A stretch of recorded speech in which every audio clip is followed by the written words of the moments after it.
A single magnetar flare could scramble many hard drives on Earth. It would corrupt magnetic storage and disrupt electronics nearby. Imagine a spinning, dead star, smaller than a city. That tiny star is a magnetar with insane magnetism. This matters because magnetic fields change how charges and electronics behave. Collapsed mass and rapid spin amplify magnetic flux dramatically.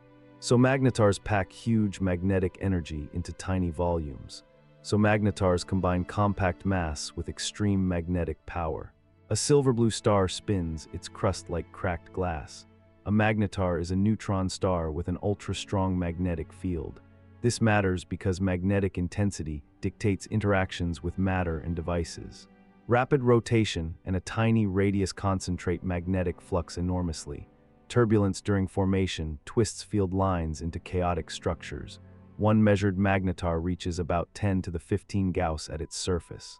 That field is a trillion times stronger than Earth's magnetic field. Net result, a tiny object can contain enormous magnetic energy. Crackling flares leap from the magnetar's magnetosphere like invisible lightning. Flares are sudden releases of stored magnetic energy into space. They matter because flares emit gamma rays and high-energy particles. A starquake rearranges the crust, snapping twisted field lines. Those snapped lines reconnect suddenly, accelerating particles to extreme speeds. Accelerated particles produce gamma rays that escape into space. The biggest flares pack truly colossal amounts of energy. Estimates put them near 10 to the 44 joules, and some reach close to 10 to the 46 joules in a single burst. So flares turn magnetic stress into explosive radiation. Fields weaken fast, the magnetar's power collapsing with distance. A magnetar's dipole field falls off roughly as 1 over distance cubed. This matters because magnetic strength at Earth depends strongly on proximity. Near the surface, field pressures distort matter and move plasma, but strength decreases very quickly, leaving Earth mostly safe from static fields.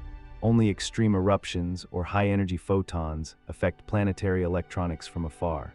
To strongly magnetize Earth, a magnetar must be extremely close. That distance is far smaller than the separation to our nearest star. Bottom line, distance kills simple magnetic threat scenarios quickly. Servers hum, satellites orbit, power lines arc beneath storms. Electronics react to changing magnetic fields and to energetic particles. That matters for satellites, grids, and unshielded data centers worldwide. Rapid field changes induce currents across conductive circuits, causing voltage spikes. Magnetic storage flips bits when exposed to strong fields, corrupted data follows. High-energy photons create charge, leading to component damage and logic errors. In 1859, the Carrington storm overloaded telegraph systems and started fires. That event shows how electromagnetic disturbances disrupt infrastructure centuries ago. So magnetic pulses and photons together create the main hardware risk. A flash in 2004 briefly changed Earth's ionosphere. That flash came from a magnetar flare 50,000 light-years away. It matters because even distant flares can affect our atmosphere and tech. Gamma rays hit the upper atmosphere, altering ionospheric conductivity almost instantly. Radio reception worldwide suffered brief disruptions, especially at high latitudes. Satellite sensors and radiation detectors registered saturated signals from the burst. Scientists estimated the flare released energy comparable to many megatons in seconds. This occurred from about 50,000 light-years away, proving remote influence. So distant flares can still make measurable terrestrial effects. Some scenarios picture a magnetar uncomfortably close to our planet. Physical magnetization of drives requires extremely strong static fields at Earth's surface. This matters because static fields and bursts differ in how they damage systems. Strong static fields like those near the surface exist very close. Only within a tiny fraction of a light-year do such fields persist. But energetic bursts and induced currents can harm electronics from farther away. A magnetar within a few light-years would dramatically raise the risk to global infrastructure.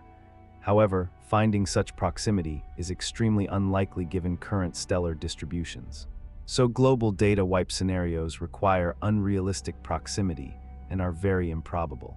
A technician seals a server rack inside a metal shield, lights dim. Mitigation means engineering and procedures that reduce vulnerability to bursts. This matters because the right steps turn rare risks into survivable events. A Faraday cage blocks electromagnetic waves, preventing external fields from penetrating.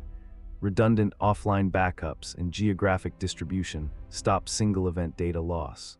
Spacecraft use radiation-hardened parts and error-correcting memory for resilience. One robust plan stores copies underground on offline media across continents. The net picture is that preparedness greatly improves survivability. So yes, magnetars are terrifyingly powerful in principle, but the chance of a nearby destructive flare is vanishingly small. Knowing the conditions helps us prepare without panic. Simple engineering like shielding and offline backup stops most plausible attacks.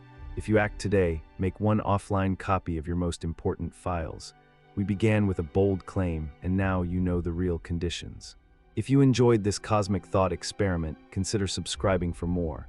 Bottom line, magnetars matter, but preparedness beats fear.